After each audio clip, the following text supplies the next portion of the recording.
Good morning. I want to apologize to you all for my silliness last night, my demeanor. I meant no disrespect towards the Markells or this case, which I take very seriously. I think the best way I can explain yesterday is like a very taut guitar string. When your emotions are really strung tight and you're on the edge of your seat and all of a sudden it's over. It all happened really fast. Your head's spinning, and it's kind of like all of a sudden you release the tension on that guitar string, and your mind is going boing, and it comes out in different ways. I've seen people get very angry, and for me, I think I just kind of lost it. I just lost it. I was talking about sex toys and silly stuff. So I just wanted to make it clear. I meant no disrespect. It was just how emotional. It's just been a roller coaster ride. This case for me and for all of us. And I do want to say something about Charlie Adelson. This refusing to sign a waiver. I think that was his big fu to the in. I'm doing air quotes inbreds in Tallahassee. The juror that the state, the prosecution, that was his big fu, and it was something he could do to pull a major string and control the situation. Well, Charlie boy, that's the last control you'll ever have of anything, because yeah, look what you're going back to. I This came right up on my Google. If you can see that, state prison system puts 1,300 inmates on indefinite lockdown. They won't say why. They won't say how long. But guess what? This is the Jameson Annex. This is South Dakota. This is Charlie's home. This is what he's going back to, where he will have zero control. Won't be pulling any strings. He'll use all his effort. Oh, didn't I just say I was calm? Okay, let me just take a breath. Yeah. His focus in his life will be looking over his shoulder for Latin King coming at him with a knife. That's his whole life. Lockdown, whatever. He's has no control over his life now. And I guess I'm saying this because I'm remembering how, I don't know if it was in jail, in the wiretaps or whatever, and he's talking about how this case is high profile and getting international attention, and even the BBC is reporting on it. And I really think he thought all that attention was because he was such a big, important man. Period. Does drives a Ferrari. You know, he's thinking he's just so arrogant, and he has no morals or scruples.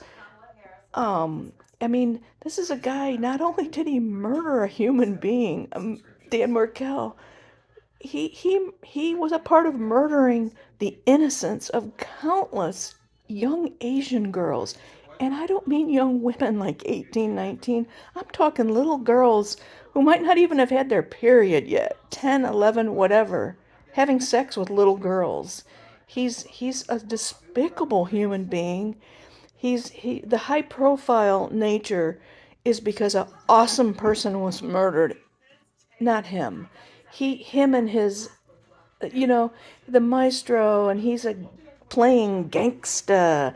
And what does he do? He hires the Three Stooges to go do this assassination. He just was just a jerk. I have a lot of animosity towards him. So yeah, that's what I wanted to get off my chest. Is this Charlie boy, goodbye. I hope I never hear your name again. We don't need to pay him any more attention. I want him to realize he's completely unimportant and nobody even cares to talk about him or pay any attention to him anymore. He's a nobody. He is a nobody. Yeah, had something else to say, but I think I'll bite my tongue. I'm trying to I would like to channel mentor lawyer. I really like his demeanor, his control over his emotions. He's so calm. I was listening to him last night and he was talking about this, and I don't know. I'm sure that's a really good quality in an attorney to be able to set aside your emotions and think logically and critically. And that's what he does. And he doesn't yes anyone. When people make comments in chat, if he disagrees, he very respectfully says, well, I don't see that because da da da da da. And he'll explain his thinking. And yeah, if you haven't tuned into his channel, I'm sure you probably all have. But mentor lawyer, his name is James, and I can't pronounce his last name. Oh, speaking of pronunciation, I did want to mention that I have a family member who is from the Philippines. And so I asked her how to pronounce Katie's last name, and I didn't say it. I didn't want to be any influence. I wrote it down. I said, how would you pronounce this name? And she said this, uh, Magbanwa. Magbanwa. Almost like three syllables, not four. Magban, almost like that A sound. Magbanwa. Noa, like okay, so mentor lawyer says Magbanua. And what I know from learning Spanish is if there's not an accent on one of the syllables, they will accentuate the second to last syllable, which would be Magbanua.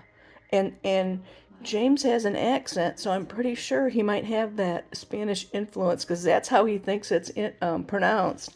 But I'm gonna go with my dear relative and friend. She's my daughter's mother-in-law, and my son-in-law's mother, and she is from the Philippines, so I trust her pronunciation. So it's Magbanwa, Magbanwa.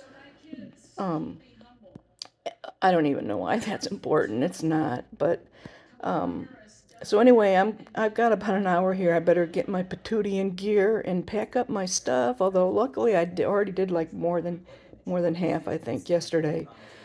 And yeah, gonna drive home and possibly tomorrow night you'll see me on Judy's show. So we've been setting that up. And also, a man came up and introduced himself to me yesterday in the courthouse, and he was what's his name? Steve Cohen. He's the producer of SDS, and he said he had been looking for my contact information and unable to find it. And I do keep it completely hidden.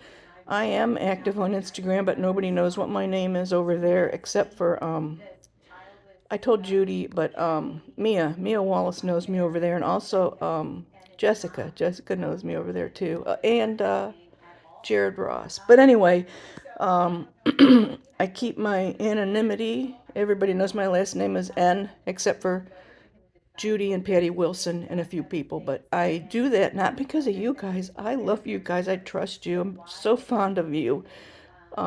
It's the Adelsons and the trolls, and those are the people who I'm afraid of. I'm I mean, I don't know about afraid of because the trolls really don't bother me. I just think they're peons. I see it for what it is. But the Adelsons, they're wealthy people that have been known to hire hitmen.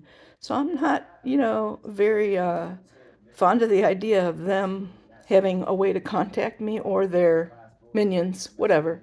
So oh, wow. Okay, so yeah, mainly I just wanted to apologize and explain my demeanor last night. I meant no disrespect. So I'll talk to you guys tomorrow from Judy's show. All right, take care.